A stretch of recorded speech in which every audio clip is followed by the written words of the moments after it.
one of the best ways you can get privatisation is to defund something systematically so that privatisation looks attractive.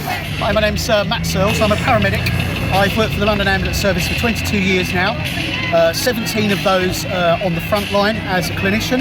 Before that, I did about 4.5 years answering the phones for 999. When I joined, 111 wasn't a thing.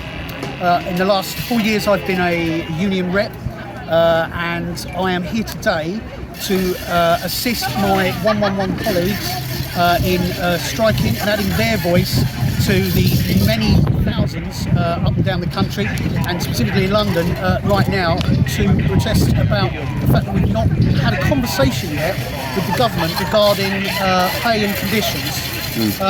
It isn't just about pay, it's conditions and pay follow closely on from each other. So in my 17 years on the road, I have seen the call rate rise exponentially, and I haven't seen investment in our services rise proportionally with that.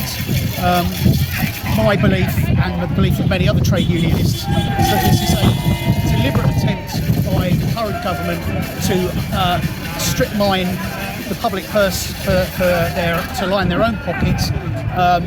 Noam Chomsky famously said that one of the best ways you can get privatisation is to defund something systematically so that privatisation looks attractive.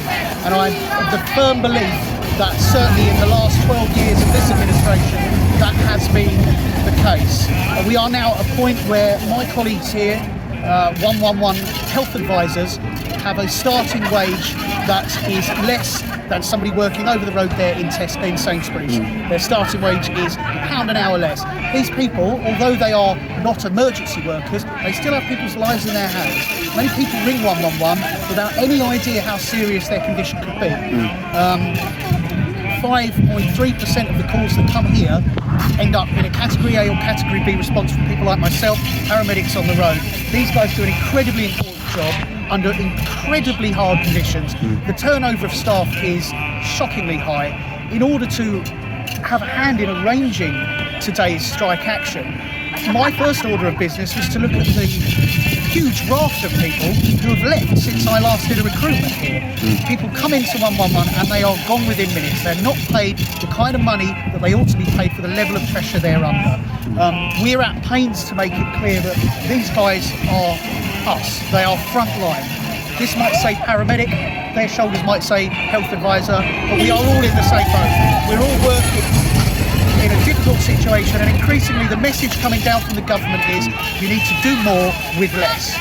I'd be at pains to point out as well that this is not an issue of the workers versus management.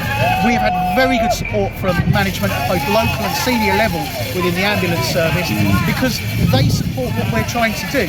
There is literally no loser in the equation of getting more money for frontline healthcare workers. So what we're asking for is really quite simple. There's no figure, there's no number. We're asking for a conversation. It really is that small. The idea that we've got to take people off of ambulances, out of hospitals, off the phones, in order to get our government to communicate with us, it would be laughable were it not so tragic. It's not as if we're in the midst of a negotiation where we want an exorbitant figure.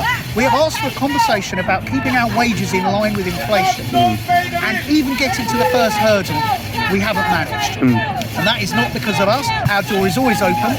But there was a lot of harmful rhetoric from the government. Rishi Sunak's assertion that he's prepared to have a grown-up conversation implies that in some way the discourse has been infantile or childish up until now. It hasn't been, because it's been non-existent. This is a corner that we have been forced into. All of the people who work for the NHS love their jobs, but they are leaving en masse. The best and brightest clinicians, health advisors, paramedics, nurses at any level are leaving the ambulance service and the NHS to go and work for privately funded companies. And individually, you can't blame those people for trying to maximise what their skill set is left. But what remains is a health service that is staggering from one crisis to another. Ironically, because of the work we've done with senior management, if you were to call an ambulance today or even 111, you'll probably get a swifter, better service than you would under the normal run of things, because the public are on board with what we're trying to do here, and the management are on board with what we're trying to do. So we provided life and limb cover across London. No one has died, and the anecdotal evidence I've heard is that people are getting the care they need much quicker. They're getting ambulances responding straight away, they're getting ballooned into hospital, and then on arrival at hospital they're getting the care they need. It should not take industrial action for that to be a reality. That should be business as usual, and yet it's not. In order to get anything that resembles a functioning healthcare system, most of the staff have to go on strike. There's something very, very wrong with that picture, and anyone watching who has any doubt about the government's culpability in this should put that to rest. This is a situation of the Conservative Party's making.